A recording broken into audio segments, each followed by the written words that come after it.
Hello guys, in this video I'm going to show you how to get more storage in Google Drive.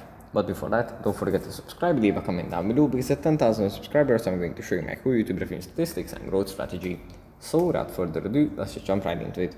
First we have to open up Google Drive. Here it opens up in the home menu. From here we just have to go into the top left corner, tap on the three lines, then tap on settings. And here at in storage, we can just tap on upgrade storage, and then we can select the storage option that we would like to purchase. We can have 1 month of 100 gigabytes for free for a trial basically, and then afterwards it's like €3. And yeah, that's just how you do it. You just tap on start trial, and yeah, you just continue with the details. So yeah, that's pretty much it for this video. Hope that's helpful for you guys, and I'll see you in the next one.